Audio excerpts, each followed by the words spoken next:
Good morning, everyone.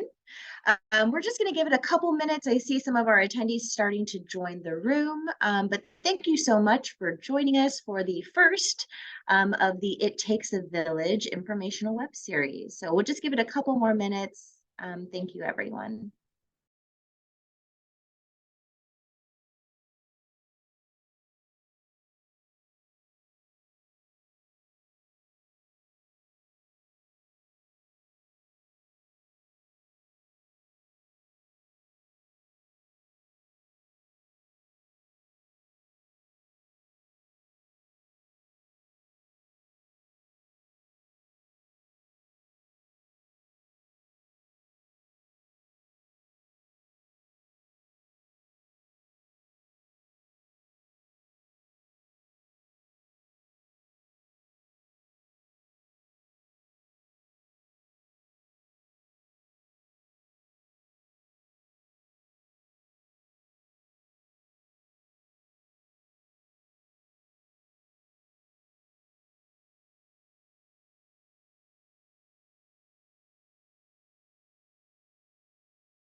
Okay, so good morning and welcome to It Takes a Village, an informational webinar series brought to you by the Guam Homeless Coalition. It Takes a Village will be highlighting the different member organizations of the Guam Homeless Coalition, sharing the awesome work they do to assist the community and how to gain access to their services. We will be coming to you live on Tuesdays and Thursdays as we lead up to the second annual Housing and Homelessness Summit. So stay tuned on our socials for the next guests and where to access the webinar. So I'm super happy and excited to be introducing you guys to our first guest for It Takes a Village. So thank you to Micronesian Legal Services Corporation. I will pass it along to Mr. Matthew Wolf. Thank you. Good morning, everybody. So just a little introduction of who we are as an organization and how we can help this island. We, Micronesian Legal Services, we are a nonprofit mainly funded by LSC, Legal Services Corporation, and that's the latter part of our name. But really, we're a legal aid office, a civil legal aid office. So we only do civil cases. We can't do criminal cases. And there are a bunch of other requirements and also other variety aspects of what we do. And I will let a staff, Heidi Simpson, give you more details on that. But a little bit more background so you know who we are. We actually are a partner nonprofit firm that spans pretty much all of Micronesia. We have about 7 or 8 offices, I believe, in in Palau, the FSM, Marshals, and our office is actually the newest of those offices. Interestingly, we are the only out of all of those offices that is not funded by their local government. But we get by with, and if we're lucky, by court appointment funds. But we're here to represent as Guam residents. We can only represent Guam residents, and if we can't represent you, we can also try to teach you how to represent yourself. Of course, we're not going to make you a lawyer, if only that were possible. But what we would do is inform you of your rights and what that means in Guam, because those rights or those facts may mean something else in CNMI. But because we are barred in Guam, we know what those facts and what those rights mean in Guam, and we're here to assist you. And now Heidi will give you a little more details on qualify for our many services. Thanks, Matt. So as Matt said, my name is Heidi Simpson. I'm a staff attorney with Micronesian Legal. And we just wanted to give you guys kind of a, maybe not as brief as we could be, but an overview of exactly what, I think when you say civil legal aid, that's a little bit confusing. In a lot of instances, particularly with houseless clients, you don't necessarily know you until you have 12. So we're going to give you a rundown of what our services are, what we mean when we say free in civil cases. And there are a few kind of additional restrictions. So one of the things that we do want to emphasize, services are free and we do have limited resources. We also generally are not able to take what we call fee generating cases. And those are cases there is a large amount of money involved. And so you could find a private attorney who would take the case in order to get a kind of a share of that pot of money at the end of the case. And so those are also cases. It can be kind of hard to identify what those cases are. So if you're not sure, we always recommend people just come to our office. The worst happen from you coming to our, as we say, we can't help you, but here's a list of organizations or attorneys or other resources that we think could be useful to you. Recommend that people, contact us and see if they have a legal issue or if they think they have a legal issue, because you might not have a legal issue and you might just need a professional your situation and let you know that maybe your issue is not as complicated as you thought. And as Matt said, I just want to emphasize all of our services are free. And we also have offices in the other islands. And what that for us as an organization on Guam is that we actually have this very strong advantage, because if a client needs a document or something else that's in the Marshall Islands, Palau, CNMI, we can call up our office there and see if there's something that they can do to help push that along. And that's something that we've seen many times now, where we have clients who maybe were not originally born on Guam and they have some important documents somewhere else they're not sure how to get a hold of. We can kind of step in with our offices and work with our other offices and their expertise in their local areas of law, and issues fixed. So who do we help? As Matt said, we help low income or indigent people. So one of the things we do have take on a client is ask you a bunch of questions about your household income. This isn't because we want to know. This isn't because we're nosy. This is because we're funded by a federal entity, and that is a condition of our grant, is that we have to ask about your income and your assets for your. We know that can be kind of uncomfortable, but that's just what we have to do. It's not something we enjoy. It's something that is required. We also have some citizenship restriction services. So we're able to US citizens, all citizens islands, all citizens of Palau, and all citizens of the Federated States of Micronesia. If you're not a citizen, of those 4 countries, then it gets a little bit trickier. We can help legal permanent residents and green card holders, people who have applied to adjust to legal permanent resident status. We can all help as well as victims of human trafficking, and asylum seekers are also often categories of people we can help, but we can't help every of non-US or COFA citizen. So that is kind of another wrinkle. But again, if we can't help you, we're going to work to find somebody who can. The Guam Bar has a number of immigration attorneys who do some degree of pro bono work, particularly in immigration. We'll point you toward those firms if we can. So that doesn't our doors. If you fit into one of these, think you qualify based on citizenship, we're still do our best to at least point for some assistance.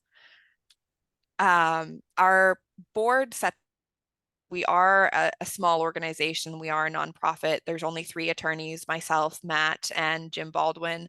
So we can't take every case as much as we would love to. So priorities that are set by our board that kind of guide the direction and the type of cases we end up accepting. We try to provide assistance to as many people who come through our doors as possible while kind of priorities. So support for families, preserving the home, maintaining economic stability, safety, stability, and health, and population abilities, and then just also kind of delivering services. All of that is very vague and a little bit unclear probably. So the next series of slides, which really what those priorities mean in action and what it looks like to work on in those areas of the law. At first, I did want to talk to you about because I think many of you have probably seen us at the FEMA disaster recovery centers. We have really pivoted very quickly after Mawar. And so means is we're providing assistance to, at this point, literally hundreds of for their FEMA issues.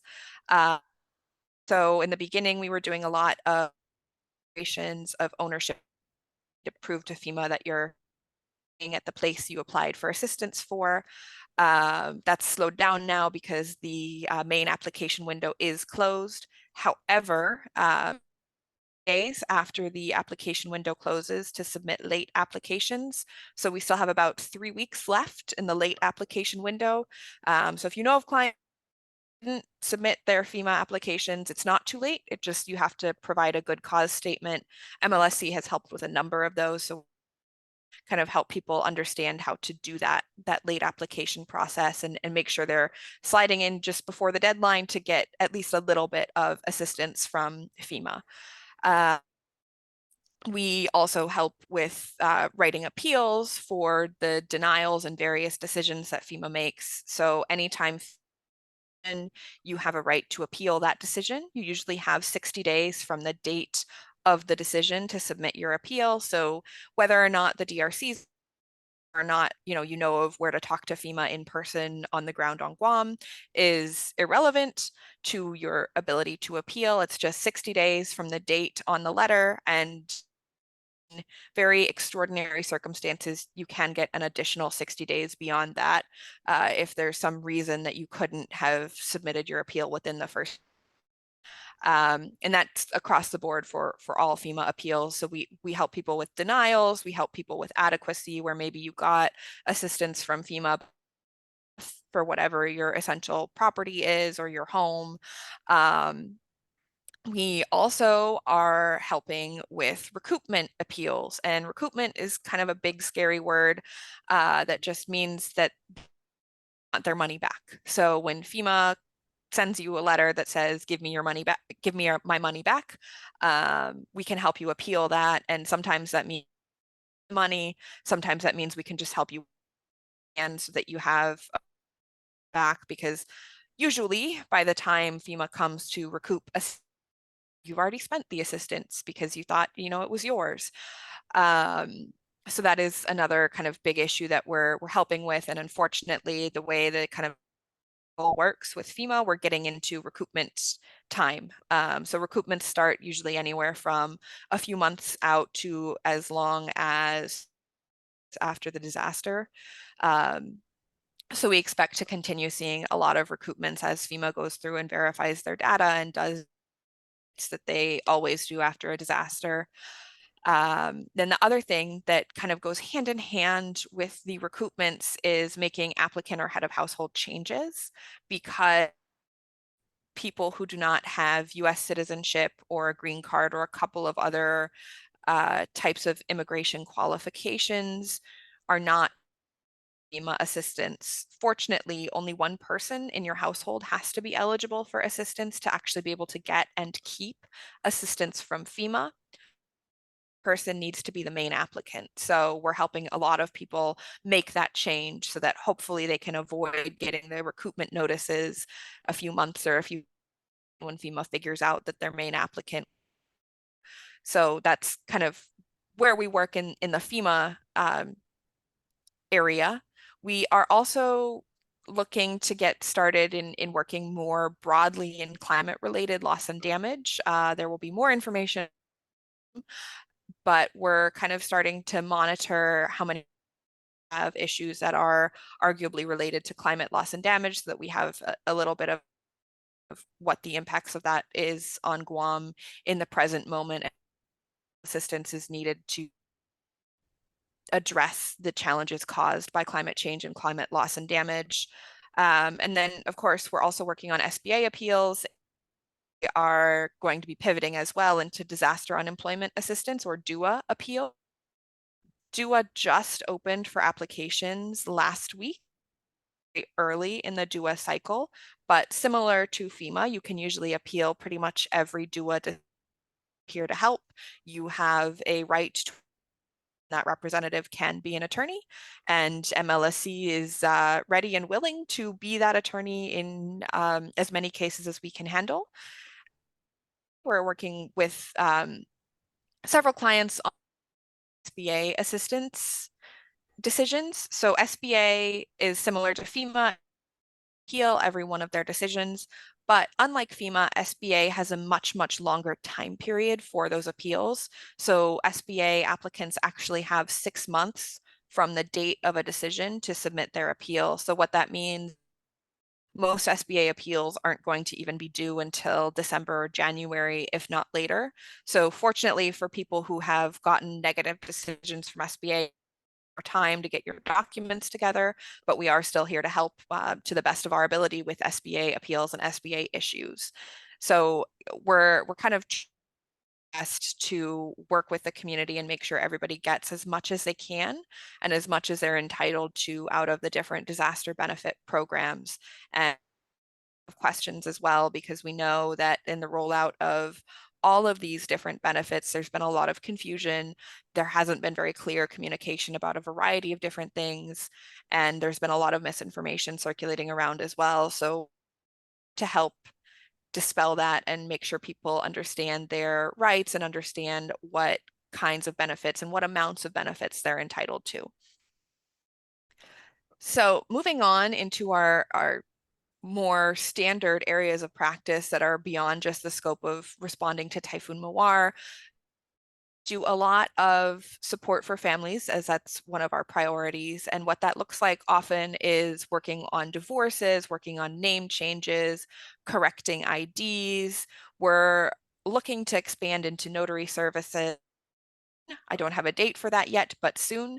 In the meantime, we generally have the ability to point any client who comes through our door and needs a notary in the direction of can find a free notary, but that kind of depends on the issue and exactly what is needed. We also do a lot of help with making sure the natural father of a child is on the birth certificate, and the person on the birth certificate as the father is the natural father of the child, as opposed to or someone else who just happened to be there at the hospital.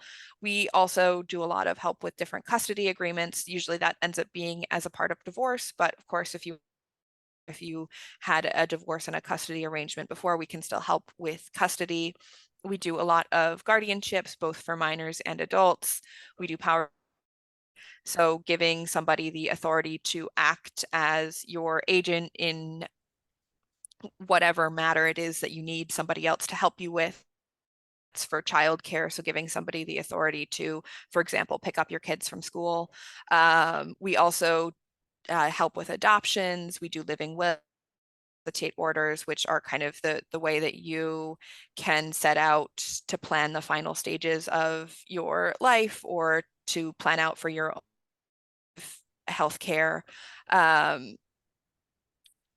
Next up, we do a lot with preserving the home. So we do a lot of assistance with tenant issues because of the way that landlord-tenant law is on Guam. A lot of our landlord-tenant cases end up being just letting people know, hey, your landlord can't just change the locks on you. They can't just throw you out on the street. They can't just call the cops on you and throw your stuff away. To go to court first, they have to do an unlawful detainer action, and they have to get a court order to be able to throw you out on the street. Not all landlords know that, so that change your locks. That doesn't mean they won't throw your stuff out, but legally they cannot. And legally, if they do that, you have rights. You have the ability to sue them, for example, to either let you live in the home or to with financial assistance in damages. And that is on the specific details of your situation, but a landlord can't just change the locks. They can't just kick you out. And we see a lot of clients who have landlords that threaten to do exactly that. Whether they know they can't or not, we're not sure all the time. But another key issue is refunding security deposits. Guam law has very clear provisions about how and when security deposits should be refunded that we often see landlords not necessarily respecting or telling tenants they're not going to respect them. We also are starting to expand a little bit into the area of helping people with their Chamorro Land Trust leases. There's a lot of kind of questions around Chamorro Land Trust lease arrangements and how to make sure that you actually get a lease, that you're actually able to follow the lease and you're not in violation of anything. So that's something that we're helping with as well. We are hoping to expand soon into probate. So that is getting your the property of somebody who has passed, getting that through the court process of probate so that it is legally owned by the heirs, by whoever's listed in the will, or whoever is appropriate given the situation.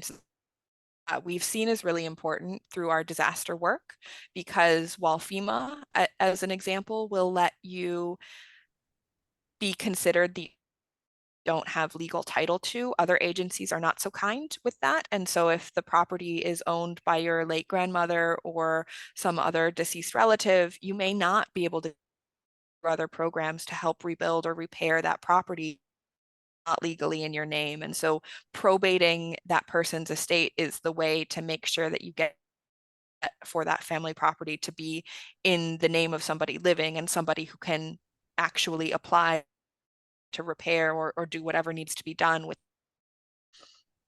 The other thing that we are able to assist with, and we more of going forward, is contractor fraud. So when you hire somebody, your home or they don't do say they're going to, they take your money and they don't fix your house. Things like that, we can also at a minimum advising, if not helping you, lawsuit against that contractor to get your or to get the repairs done. Similarly to landlord-tenant, just generic landlord-tenant, we also help with public. We can help with evictions, projects, and from Section 8, terminations of your public housing assistance, as well as adequacy if your share is not calculated correctly, or if you're not sure if your rent share is, because a lot of people don't necessarily understand the goes behind determining how much you pay in different public housing situations.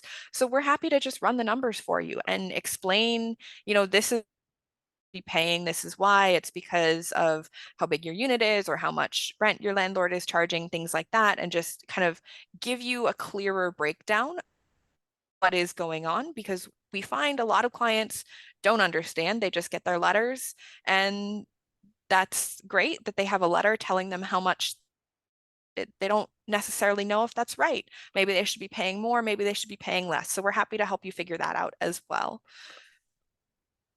That kind of goes next priority, which is maintaining economic stability, safety, and health.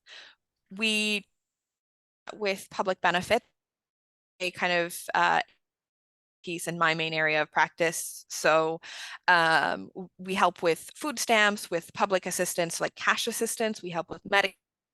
We'll soon be helping with veterans benefits. So if people have veterans benefits issues, maybe you're not getting paid enough. If you're getting paid enough, or you're not getting paid anything, you should. That's definitely something that you can come to us, and we're in the process of getting accredited with the Veterans Bar, and we'll be able to help in the coming month. Social Security issues, we usually end up referring Social Security to Guam Legal Services because they have a specialized grant. And of course, we're a small operation with just 3 attorneys. But in a situation you for some reason in a Social Security issue, we can also assist with that.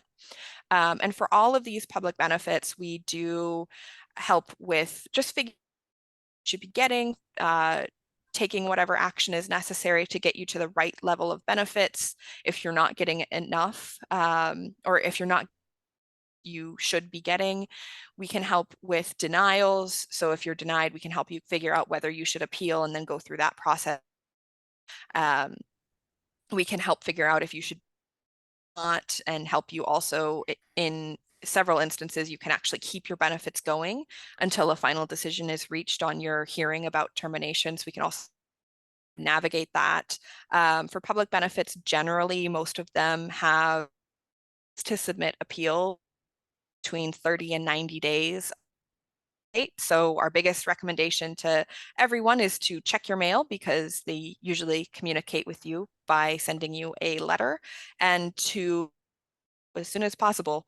That way we make sure we're not filing a late appeal, but we're filing our appeals on time, and we're helping you figure out what your rights are before your appeal window closes. We are also working on setting up our bankruptcy program. So for people with different debts that they just can't afford to pay, bankruptcy is an option. And in the coming months, we should be able to actually set up our bank, start taking a few more clients. We can also help with expungements. So that's kind of getting rid for certain arrests and certain, and for that, just you'll have to contact us and let us know the details of the offense and everything like that, because only certain types of criminal or arrests are eligible for. But if that is your situation, and a lot of times we do see that criminal records are something that people from being able to get housing, being able to set up a stable and safe life for themselves that's not on the streets. So that is something that we see as the Guam community, as well as to folks who may have that as a barrier to getting assistance in other forms. We're also to expand into immigration. We should be able to start taking a few cases of these type soon. We can't do everything immigration-wise because there are citizenship on who we can take on as clients, but we can help with replacement I-94s for officials and Palau citizens, all citizens of the FSM, Marshall Islands, and Palau. We can help with adjusting to legal permanent resident status. That's adjusting to get a green card. And then from there, if you have a and you want to take the next step and become a US citizen, we're going to soon be able to help with that, as well as asylum petitions and helping who are in the US without parents. So those are kind of the more specific legal areas that we work in. Of course, that's not, but I think it's been have shared. So I won't continue to go into too much more detail, but we do also try to prioritize population. So we try to do a lot of elderly and disabled persons to survivors of domestic violence or family violence, as it's in the law on Guam, outreach to homeless communities, folks with limited English. We do have Chuukese speaking staff in our office, and because we have offices all across we have the ability to quite easily get interpreters for Marshallese, for any of the languages of the FSM and Palauan as well. We guides that are online, and we are working on getting them up on our new website. Our website was just recently redone, and we're just still trying to finish that, all of our documents and resources up there. So if you can't find our online self-help guides, just let us know. Our contact information is in the last slide, and I'm sure the share our general email, and we're happy to provide you with what we have if you can't find it online. And of course, that we can't help or ever completely to the other community organizations, including those organizations within the Homeless Coalition that are necessary to fix our client has or our applicant has. So where do you find us? We are located in the DNA building in Agana, and so we're on the 9th floor, and you can call us. We have 2 phone lines right now. We have a 969 and 969-5604. Our phones have not been working quite right for the last couple of weeks, so can call us and we will try to pick up. We've not been having much luck with that lately. So if you can't get a hold of us on the phone, you can email, message us on Facebook, you can message us on Instagram. We actually have an online application on our website, so you can go to our website and just for services, or you can just come see us in person. We're open from 8 to 5, and we are you as on a walk-in basis as well. So if you have any questions or anything like that, I see we do have somebody in the Q&A box, so maybe we can help answer those questions as well. And I have a couple, but we can address the question first. Yeah, so it looks like the question is about I-94s. So generally speaking, this services or anything else, our services are always free. So you're never going to Micronesian legal attorney. However, that doesn't mean there won't be fees. So oftentimes there are filing fees for court cases and things like that. We will do our best to work with all of our clients to try to get the court or to get the agency waive that fee, but that's not guaranteed. So we will submit the required paperwork to ask for the fee to be waived, whether or not the fee from, whether it's the court, whether it's an agency, whoever it is, that's not up to us whether or not that fee is charged, waived. But if we can't get it waived, then the client will have to pay that. That's not something they pay to us. That's something that they pay directly to the court or the agency as a part of their case. And I think that's it for that question that I saw. Was the only question? Oh, I see another one. What is this? How about common law spouse affidavits?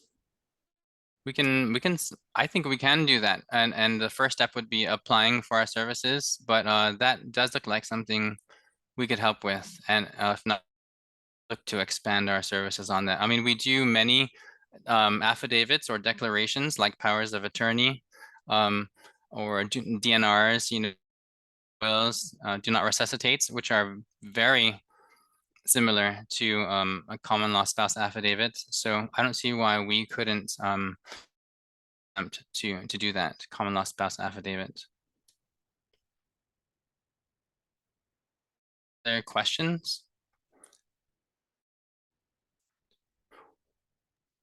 Okay, so it looks like there's a question about service. Like eligibility, maybe? Yeah, so support low-income families, so we have to base everything off of your household income and household assets, right? If you have, like, I don't know, a $3 million and that's your second home, probably you could afford an attorney. So we have to say, we can't prioritize that type of case. But we will have different questions about your household income, as well as the assets you have in your household. And based on that, will determine whether or not you're eligible for our services. It's based on the levels for household sizes. So what the income cutoffs are on the size of your house, how many people are living with you, and of course the income of everybody in that household. We have some degree of flexibility, so we don't use like a specific amount that's a limit, because in some we can waive that limit up to an extent, make sure that it's still a case-by-case determination. As you fit within our income eligibility and our citizenship eligibility, usually try to provide at least some of the assistance you're looking for. And we only have 3 attorneys, so we to help everybody, but that's just not realistic at the end of the day. Right. And the better you fit into parties, which are very clearly stated, the easier it is for us to attempt to waive those eligibility requirements. And you have to be eligible both for your assets, but we're already making it seem more complicated than it is. The main thing is, if you feel like you need legal services, the first step is to apply to all that paperwork and mathematical, and we'll let you know as soon as you're eligible.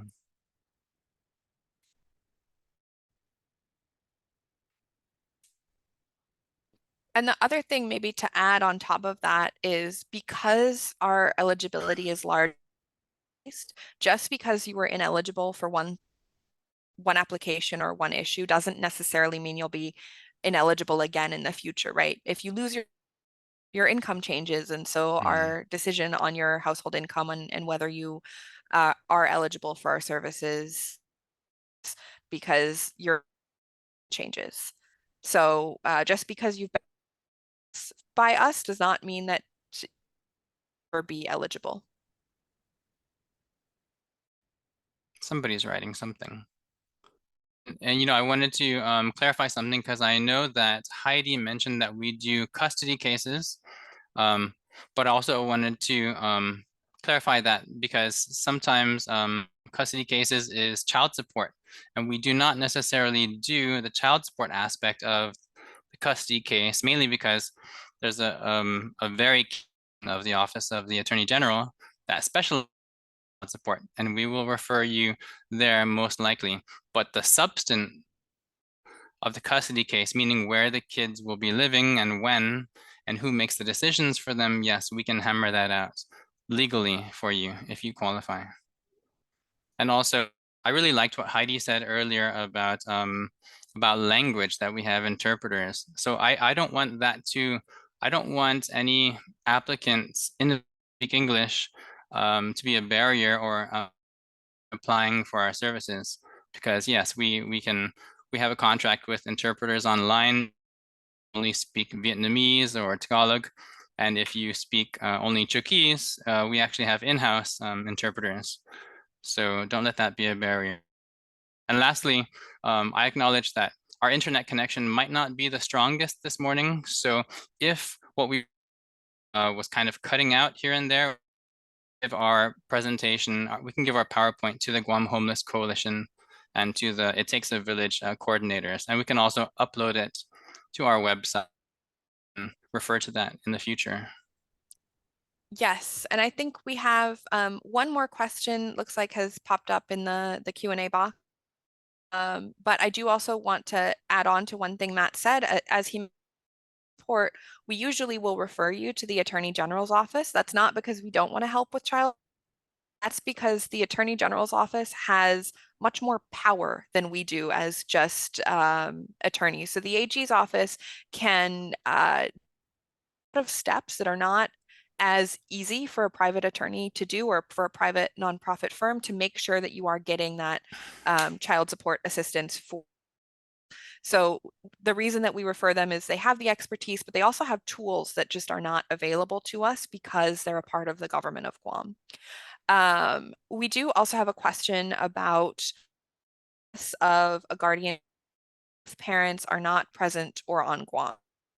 The very first step is to contact our office, because that's something that we have. And a lot of times that's actually a situation where other offices in the other islands tend to provide us advantage, right? Because maybe you need a special power of attorney so that you can have the authority to enroll the kids in school, and you need some be able to get that SPOA notarized. And that's something we can help you do with our other offices. And that's something that we do actually quite a lot.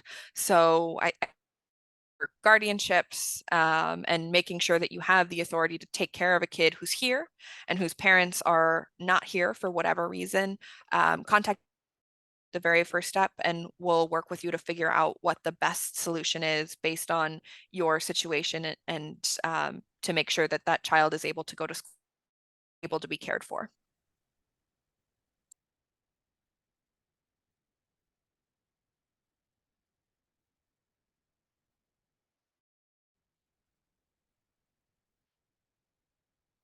Looks like that's it for the questions. Yeah, nothing else we wanted to add, so maybe we'll give the floor back over to the Homeless Coalition in Yes. case there's any other questions from our lovely moderator, anything else they want to add. Yes, so first off, thank you so much, Heidi and Matt, for joining us today for It Takes a Village, the GHC informational webinar series. For all of our attendees, we will be putting this video up on our new YouTube channel at Guam Homeless Coalition. And so again, thank you so much, MLSC, and everyone. Stay tuned for the next installment, and have a wonderful day. Thank you. Thank you. Thank you.